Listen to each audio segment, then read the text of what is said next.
Cold winter days when we're stuck inside are actually the perfect time for a family game night. And here with her must-haves to bring everyone together is Charlene DeLoach, contributing editor for The Toy Insider. And it's always a fun time when Charlene's in the house. Yeah. How you doing? Good. You know, when it's chilly, let's get cozy, right? Yeah. Inside and try to find ways to sort of entertain ourselves, but also entertain the kids. And something organized, right? Yes. Something you can sit down with together and do all at Get the some same pizza, time. have a good time. Yeah, so much the default is we're like, let's turn on a show, but it can be really fun to do a game night. We just have to know the right thing for the audience. Exactly so you've got some great ones to think of. Yeah, so this is Racco Jr. from Winning Moves. And what I like about it is it's really simple gameplay. The idea is you pull the card and you have to quickly look at it and figure out how you're going to rack it.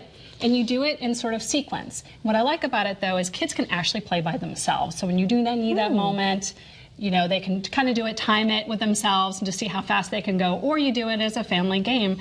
But I like it because, again, kids who don't know numbers yet can just go by color and sight. And again, they can also go by numbers. Yeah, it's a good learning experience. Yeah. Okay, all right, rack it. All right. So another fun learning experience, because this is a cooperative game, is Hansel and Gretel from a company called Foxmine. And this is so popular right now because it's like a 3D game board, which is kind of fun, right? Yeah, it comes to life. Yeah, and so the idea is like you have Hansel and Gretel, and then you basically go around the board, you got to collect all the candy and make sure the witch doesn't chase and catch you, and, you know, collect the gingerbread cookies on the way. So just fun, but again, make some gingerbread cookies, play the game, kind of make it fun. Yeah. Serve some hot chocolate. And put a witch hat on too, right? Yeah, right? Make sure to don't eat too many kids, right? Okay. All right, so this is Brain Bolt from Educational Insights, and this is just really fun because it can be a solo game, but you can also play together, like back and forth. Oh, fun. And so the idea is there's about a couple of different games, like solitaire, imitation, but the idea is you pick one game, and like this one, you can sort of say, okay, okay, that's the one I need to do, so I'm going to press that. Yeah, I got it right. And then I follow what it's going to do. I'm like, okay, I need to do those two, and I have to remember, so here we go.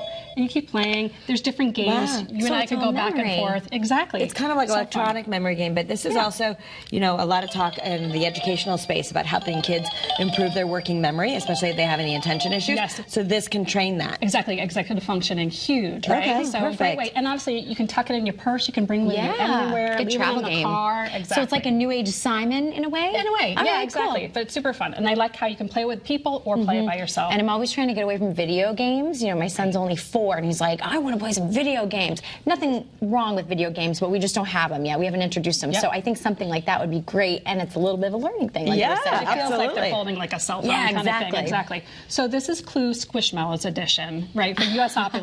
Because let's face it, sometimes you need to find those multi-generational games. Yeah. We grew up on Clue. Love it. Kids are growing up in Squishmallows. You put it together, you get game That's such a great idea. Basically, you have to play a Squishmallow character, and you go around and figure out who ate the macaroni and cheese, where do they eat it, what do they eat it with. I love it. Okay, adorable. that's fun. We know how the rules work, and they'll be excited. Yeah, so this one is actually a little bit more of a teen and adult game. Ooh. Big party game, you can play it with 10 different people. The idea is that you have to lay out these cards and remember what they say. So like, let's just say if you look right here, obviously it says kiss your bicep and say a word that begins with A, but then you gotta turn it over and you gotta go and remember what it is and do what it said. So kiss your biceps, you gotta do like it. in order? And then go, and you gotta do it before the flame goes out. Oh, wow. Right? And then they also have some spicy ones too to bring out for the adults. Oh, okay. Yeah, there's some hot ones. Like, for example, this is what I mean by the spicy one, see? What does that one say? Whisper, ooh, baby. Ooh, baby. There's some other risky ones I didn't even want to put on television. I only wish Scott was here for this one. Oh, my word. Those bodily functions. That's all we're going to say. Needless to say, kids love it. It's a fun game when you need to pull out for, you know, especially those weekends. teens. And it's like a hot potato in a way because you're trying to, you know, keep things going until the flame runs out. Right, exactly. All right. Yeah. Well, you could keep things alive, too, in your love life with some of those spicy cards. Exactly. Forget the board. Just take the cards out. Don't make me laugh. I might cough on you. Sorry. All right, for more information on these games and more, you can check out thetoyinsider.com. You can also follow along on Instagram at @thetoyinsider. And Charlene is an expert in educational play. You can follow her at Playroom Chronicles. And we're always so lucky to have Charlene come into our Great Day Studios because you are such an amazing resource. So thank you so much, Charlene. Thank you so much. Thanks for having me. Thank you for being here. Happy playing.